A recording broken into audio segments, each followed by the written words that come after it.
이미 재판부가 정치 중립 의무를 벗어나서 편향적으로 하고 있는 것이기 때문에 우리는 되돌리려 하는 것뿐이다. 왜냐하면 사법부도 입법부의 견제가 필요하다라는 입장이거든요. 그럼 한 말씀만 좀 드릴게요. 네. 박주민 의원이 네. 좀 그 재판 이상하게 해가지고 사건 배당 절차에 국회가 좀 관여하겠다는데 그게 뭐 재판권 침해란 게 이해가 안 된다 이렇게 얘기했잖아요. 그러면 양승태 전 대법원장이 왜 문제가 됐냐? 배당에 문제가 있었습니다. 맞네요. 그게 뭐냐? 통진당 의원들이 지위 확인 소송 들어왔는데 1심 선고 후에 서울고등에다가 특정재판부, 특정 판사를 주심으로 해달라. 이게 직권남용이란 거예요.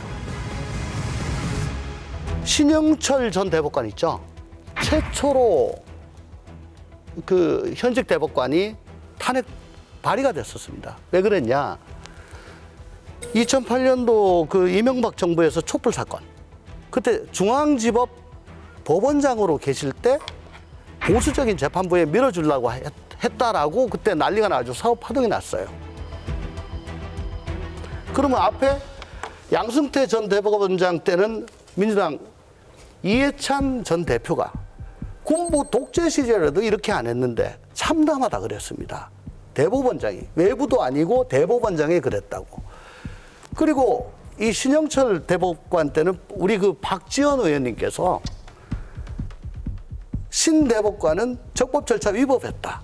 당신 탄핵돼야 된다고 탄핵 발의, 대표 발의를 했어요. 그러니까 이 두 개는 그래도 법원 내부에서 배당 절차에 관여를 한 겁니다. 그거 가지고도 이 난리를 민주당 쪽에서 쳤어요. 근데 지금 어떻게 돼요? 국회가 좀 관여하겠다는데 그게 무슨 문제냐. 이거는 아니죠. 어쨌거나 헌법 좀 봐라라고 하는 건 굉장히 묵직한 얘기인데요. 그냥 헌법 봐가지고는 지금 색안경 끼고는 안 보입니다. 박정희 의원이 뭐 그냥 의원입니까? 변호사 아니에요? 그분이 이렇게 얘기를 하는데 민주당과 지금 여권의 행태는 이거는 완전히 자유민주 기본 질서를 침해하는 거다. 말씀드린 것처럼 권력 분립 그리고 사법부 독립을 완전히 침해하고 있거든요. 정치적 중립성을 위반했으니까 우리가 좀 관여한다. 자, 사건을 배당하는 거. 저는 이거는 사법권은 법관이 속한 법원에 속한다의 사법권의 핵심이라고 봅니다. 왜?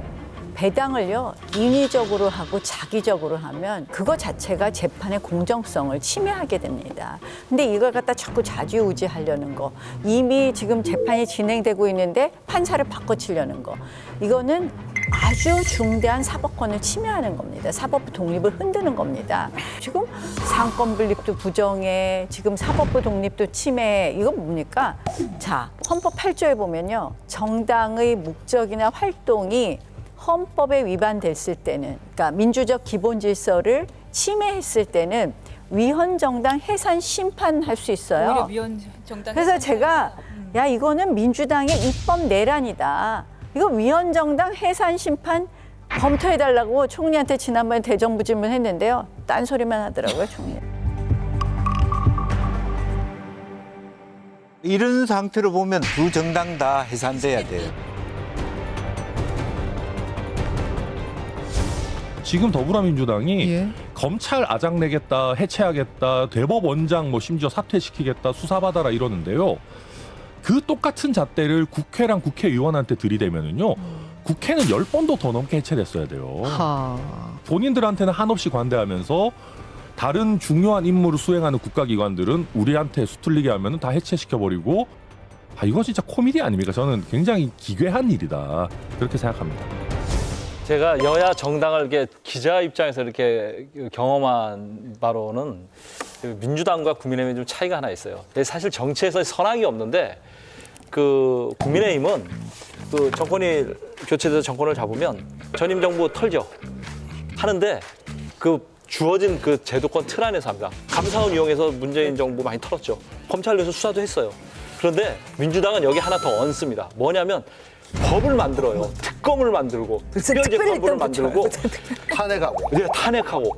이게 좀 차이가 있어요. 이건 뭐 선악의 문제가 아니라 저는 이제 객관적으로 이렇게 지켜봤을 때 그런 차이가 있다는 건 좀 말씀드리고 싶습니다.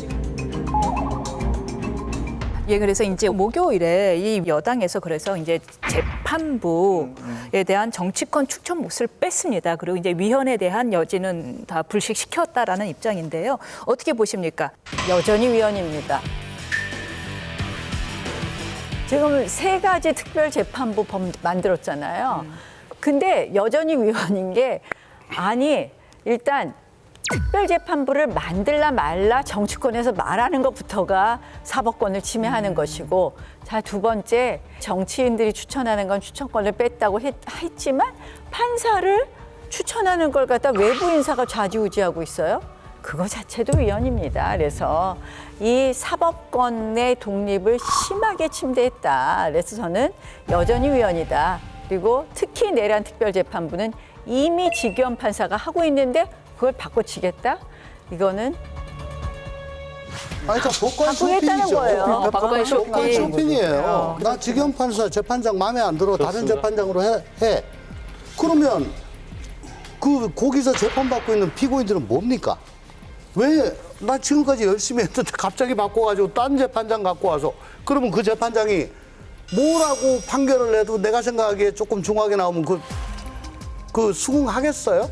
대법원장이나 법원장이 그 재판장을 정하는 게 아니라 더 잘 아시겠지만 사무분담위원회라는 게 있잖아요. 거기서 무작위로 그러니까 사건 배당은 무조건 무작위로 이루어져야 되고 네. 그래야 공정성이 네, 그래서 담보가 하는 거죠. 되고 예. 수긍을 받을 수 있는 거예요. 근데 그걸 갖다가 뭐 정치권 빼버리겠다? 이게 뭔 상관이야 이게? 정말 주체할 수 없는 힘을 독재에 쓰는 것 같아요. 그냥 주체할 수 없는 권력. 그래서 아까 제가 주체할 수 없는 말씀드린 힘을 대로 저렇게 쓰니까. 오히려 지금 민주당의 독은 솔직하게 얘기하면 이재명 그 대통령이 당대표 시절에 실제로 자기를 호위하는 사람을 전부 다 국회의원 공천을 준 것이기 때문에 이 정권에서의 이 민주당의 국회의원들이 기본적으로는 모든 포커싱이 이재명 대통령의 지키기이기 때문에 금도를 뛰어넘고 있는 것도 사실이에요. 그걸 거의 170명이나 되는 많은 수의 의원들이 있다라고 하는 우리가 하면 그냥 무슨 무조건 할수 말이 되든 안 되든 뭐 위헌이든 뭐든 통과시킬 수 있던 자신감이 이렇게 하고 있다. 그래서 사실은 상호 견제라고 하는 것이 굉장히 중요하다는 생각을 갖게 됩니다. 근데 그리고 이제 실제적으로 소수 의견들이 나중에 더 무서운 거는 공천에 탈락할 수 있다라고 하는 것이 민주당의 미래에서도 굉장히 좋은 시그널은 아니다. 그렇게 보이죠. 이 강적들 지금 방송 현장에도 지금 법조인이 3분이 계시잖아요. 근데 지금 여야 정치권에 특히 민주당하고 국민의힘만 합쳤을 때 그 법조인 출신이 56명입니다. 민주당이 37명, 국민의힘에 19분이 계시는데 뭐 기자니까 그 정도는 알고 있습니다. 근데 이분들이 정치권에 들어온 순간 법조인이 아니에요. 완전히 이분들이 한국 정치 질서와 헌법 질서를 망가뜨리고 있어요. 이분들은 법조인의 언어가 아니라 정치인의 언어를 쓰면서 법 논리를 파괴하고 있어요. 그거는 여당뿐만 아니라 야당도 마찬가지입니다. 그래서 저는 법조인들이 너무 많이 국회에 들어온 것에 대해서 굉장히 불만을 갖고 있는 사람. 법조인도 법조인 나름입니다. 예.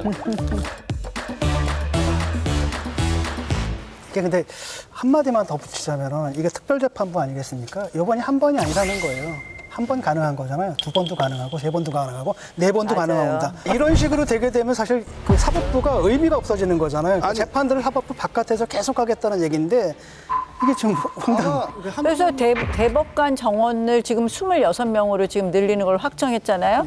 그러면 이재명 대통령 임기 동안에 22명의 대법관을 새로 임명합니다. 그러면 이거는 어떻게 되느냐? 완전히 이재명 대법원이 되는 겁니다. 그러니까 이재명 수사처 만들고 이재명 재판부 만드는 거예요. 저는 이렇게 독재적인 발상을 동시다발적으로 이렇게 많이 할 수 있느냐. 아니 근데 판사 출신인 분께 여쭤보고 싶은데 대법관 수가 더 증언이 필요하다는 거는 법원 내에서도 어느 정도 좀 이렇게 인정하다. 뭐 2가지가 있었죠. 네. 이렇게 사고심이 너무 많으니까 이 상고 재판부를 설치하자 또는 상고 법원을 설치하자 이 두 가지가 있는데 그래서 그 양승태 대법원장 시절에는 따로 상고 법원을 두자는 거였지 이 대법관 수를 늘리자는 건 아니었거든요. 그래서 이 굳이 법률적인 논점이 없는 거 그냥 기계적으로 쳐내야 될 거는 하자는 거였고요. 그런데 대법관 수를 증원한다라는 컨센서스를 만들어도 한 정권이 대법관 증원의 대부분을 임명해서 이 대법관이 한쪽으로 편향되는 것은 적어도 이 사법부 독립이나 사법부의 정치적 중립성에 반하기 때문에 저희가 이걸 한꺼번에 하는 거에 대해서는 동의하기 어려워요. 저 영미법계에는 대법관이 9명, 12명 이렇게 작은데 대륙법계 독일, 이태리, 프랑스 같은 데는 수백 명씩 된다. 뭐 어때서? 우리 왜 14명밖에 안 돼? 우리 대륙법계인데. 라고 해서 제가 찾아봤어요.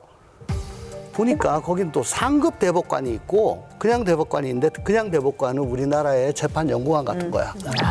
그러니까 실제 대법관 역할을 대법관. 하는 사람은 10명 내외예요. 아, 그렇군요. 그게 왜 그러냐면 이 아주 사건들의 전원합의체 판결이라는 게 있잖아요. 근데 전원합의체 판결을 어떻게 하겠어요? 30명, 40명이 모여서 전원합의체 판결을 한다?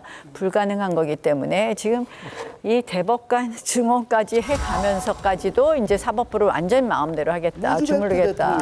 검찰은 거의 검찰이 장악됐어요. 이제 끝났다 보고 이제 법원으로 넘어간 거죠. 이게 결국은 좌파 장기 집권 100년 플랜의 아주 하이라이트다. 거기에 플러스 알파가 하나 있죠. 국정과제에 발표했죠. 대통령 4년 연임제.